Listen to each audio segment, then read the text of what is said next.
A lot of things are changing in my life. I'm not the same person that I once was. I don't find comfort in the things that used to comfort me. I don't find excitement in things that used to just make me so ecstatic to be alive. Nowadays, being out here is where I feel like I belong. Being back in Vancouver this time hasn't been good to me.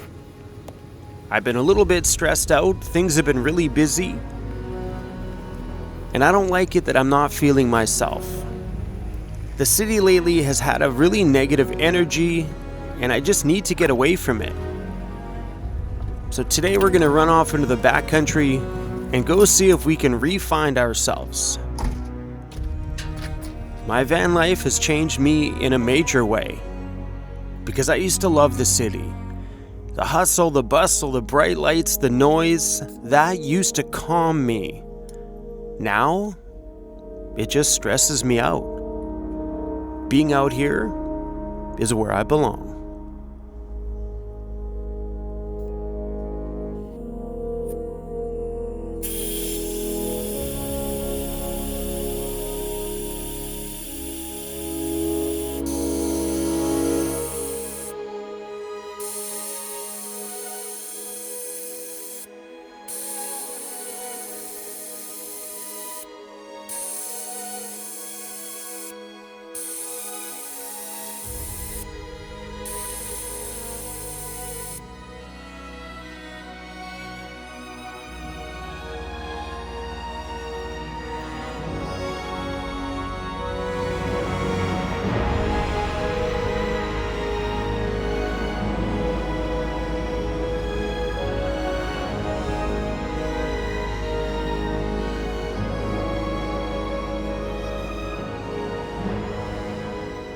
Inside my gas tank lid here shows me what the PSI is supposed to be. 50 PSI in the front, 80 PSI in the back. I just finished airing down my tires for the very first time, finally putting into use that air compressor that we installed this summer. I'm excited about it. I'm brand new to this airing down and airing back up thing. And I was reading a lot of things and I watched a lot of YouTube videos. Everybody was talking about all these certain little tire pressures. But one thing I took out of those videos is air down a little bit and then you can adjust it along the way. So what I did is on regular highway conditions, it recommends 80 PSI in the back and 50 PSI in the front. So I dropped the front down 10 PSI to 40 PSI. You guys getting lost here? And I dropped the back down to 50 PSI, which should give me a nice ride along the way here. As you can tell, the tire is a tiny bit flatter, opening up that tread a little bit just in case it's muddy up here, because I have no idea what's up this road. We are in the upper Squamish Valley, something like that. All right, guys, let's go.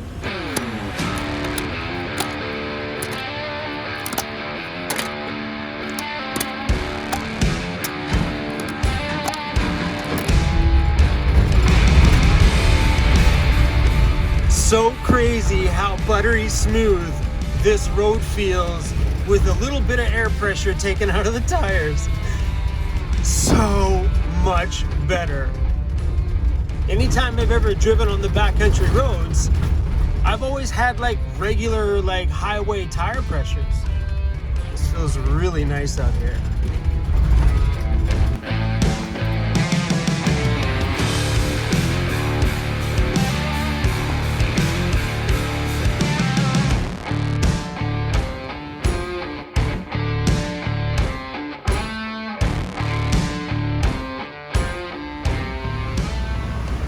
Wow. How amazing is this? Woo.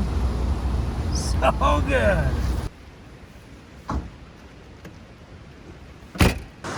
Not a bad little spot out here. So, I don't know if you guys remember my friend Scott.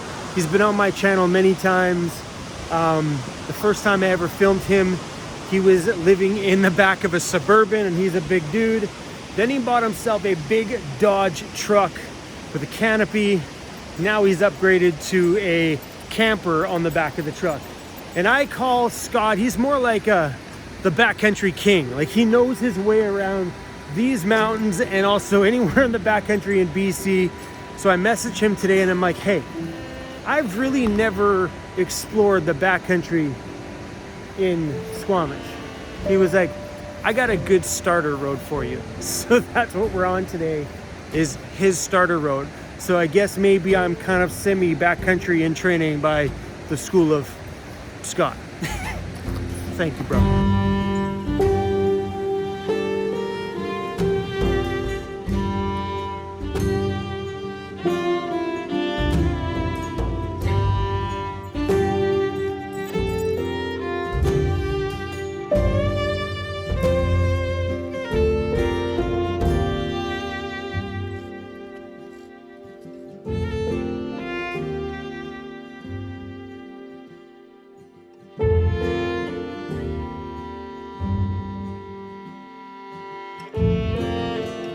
On the top of that mountain, that's the last bit of sunshine. It's only 3 o'clock in the afternoon. The sun has already gone down past those mountains, and it's just clipping a little bit of the mountain over there and up top there. I think we hit this backcountry road just a little bit too late in the day.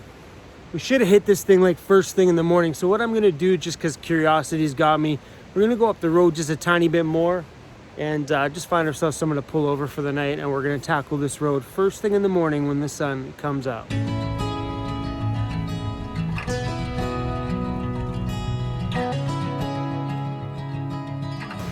We only made it like 30 seconds from where we were parked before. The road up here in front of me, I can see it go up the hill and start to wind a little bit, so we're gonna pause for right now because we're gonna probably lose our sunlight here in about an hour, and I don't want to be up there and not have a place to pull over or something like that. So we're gonna wait till the morning when we got some fresh daylight out. It's supposed to be super nice weather for the next few days, so should be kind of fun up here in the backcountry for a while. I got 1 bar of cell reception. I don't know how long it's gonna last, but look at this. Isn't that pretty? This valley up here has been blowing my mind so far today. And we are maybe 20 minutes into this road and that's it.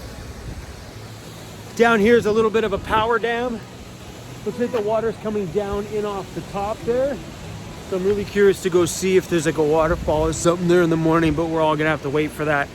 We're actually just gonna go down the road here a little bit and pull over and make camp for the night. Pulled up on top of some rocks here just to kind of level the van out a little bit. We didn't pull over anywhere fancy. There's the service road. There's our home for the night. Right now, I don't even care, man. Anything is better than being in the city.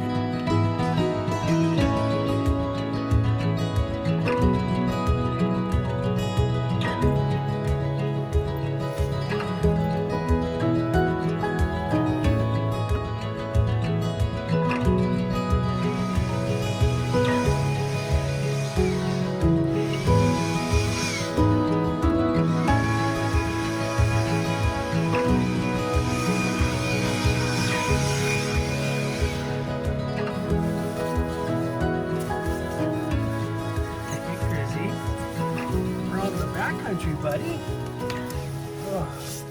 I don't know if I've showed you guys this, but I bought a little mouse pad to put here on the corner.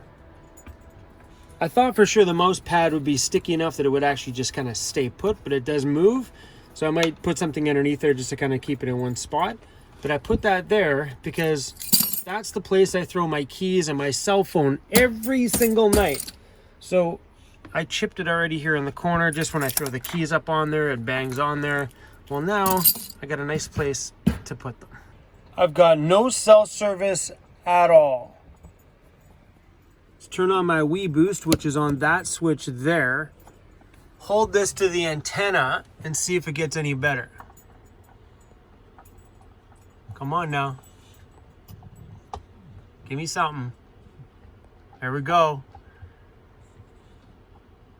3 bars on an extended network, which is not a great connection. 4 bars on an extended network. Still giving me a connection though. I just got a text message. I'm getting all my text messages because we've been out of cell reception for a bit. Oh, oh my gosh, I love this. That Wii Boost, thank you.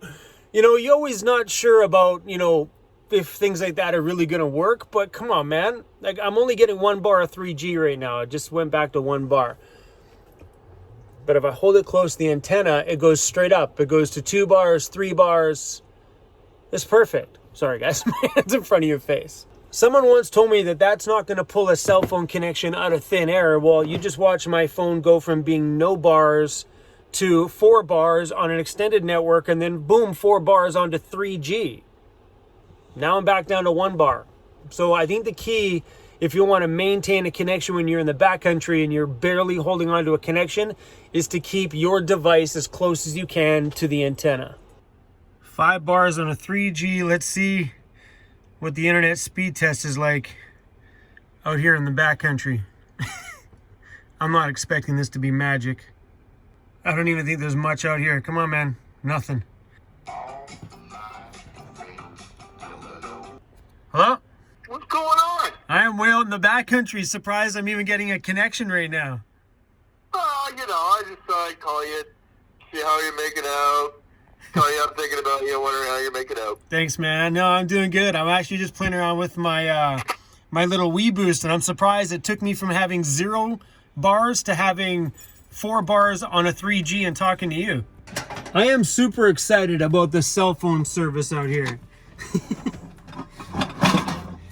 I'm not expecting it to last all night because I don't know if you guys find this, but cell phone reception when it gets dark outside usually has a tendency of plummeting. So anyway, we're gonna make ourselves some dinner, and this is a new kit. I haven't tried this one yet. So these are those Taylor Farms ones you guys see me pick up at the grocery store the other day. These are awesome saute kits, but this one comes with noodles. Say what? Super excited. Okay, we need a lighter.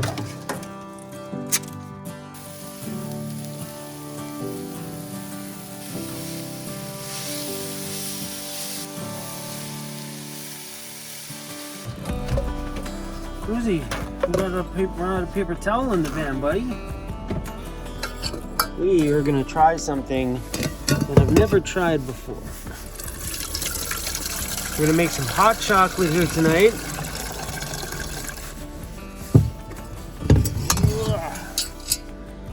Oh yeah.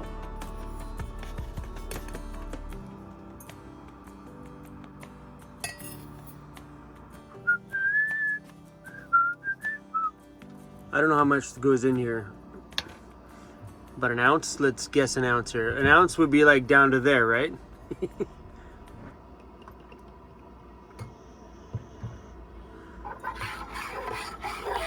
Ooh, smells good.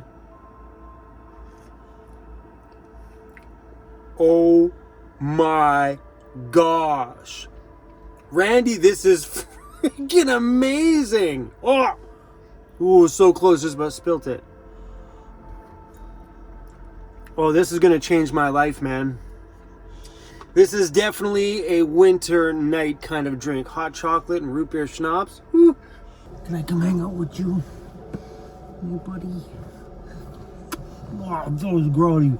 That was a bad idea. You slobber right there. Hey, buddy.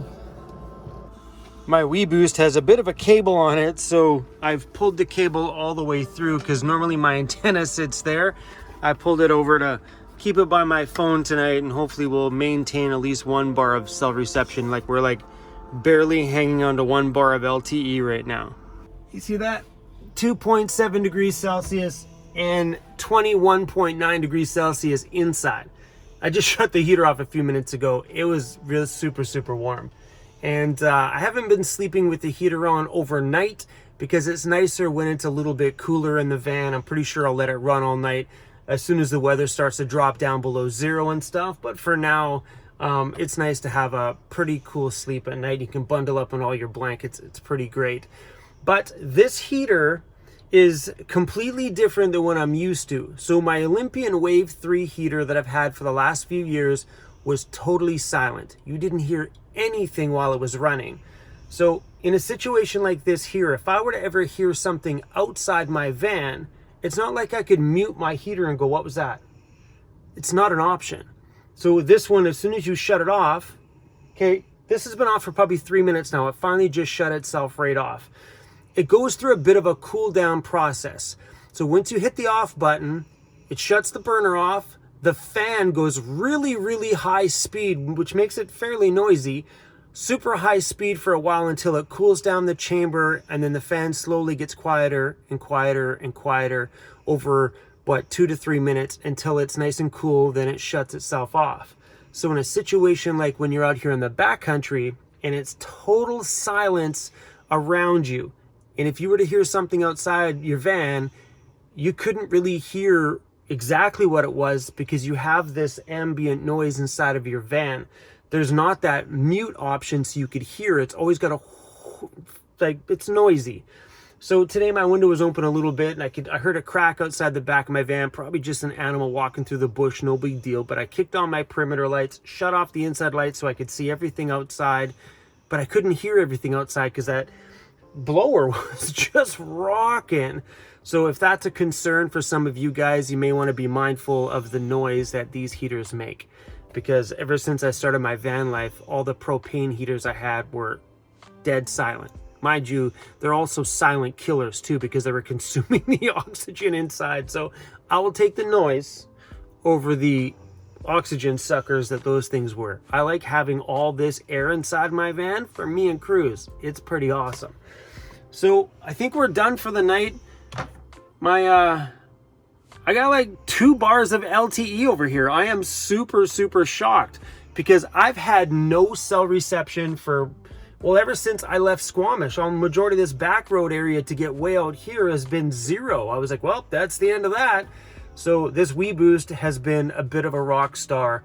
I'm stoked on it. It's not giving me anything fast enough that I could do YouTube videos on, but at least people can message me and I can text and call out, which is a great thing. So for safety, that WeBoost has kind of exceeded what I was expecting out of it.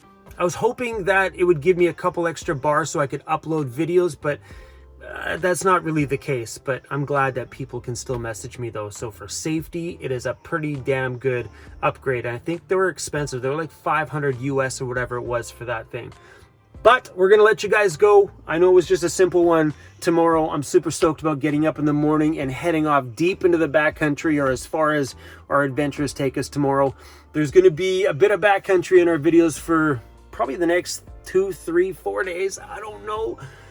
As long as I can stay out here, I am going to. So the city was literally getting to me. I wasn't feeling myself. I was feeling stressed out and anxious, and I don't know. I seriously think that the van life has fully killed my city boy. My inner city boy that used to love, now it only lasts a couple of days and I gotta get out. So I'm excited to be out here. Thanks for riding along with us today, you guys. And if you guys do happen to enjoy a drink, I highly suggest some root beer schnapps and hot chocolate. It was amazing. All right, you guys, thanks for watching. If you haven't hit subscribe yet, please do. And I'll see you guys on what's with what's with me doing this today. Bye. We're gonna go. See you later. I don't think this van life journey of mine would be the same if you guys weren't right here riding along with us every single day. So I want to say thank you to everybody who invites us into your living room. So if I'm playing on your big screen TV right now, hi guys. I appreciate you guys watching. And or if you're on your lunch break and you're sitting in the bathroom on the toilet, I appreciate you guys too. Okay guys, we're going to head on up this backcountry road. I'll see you tomorrow.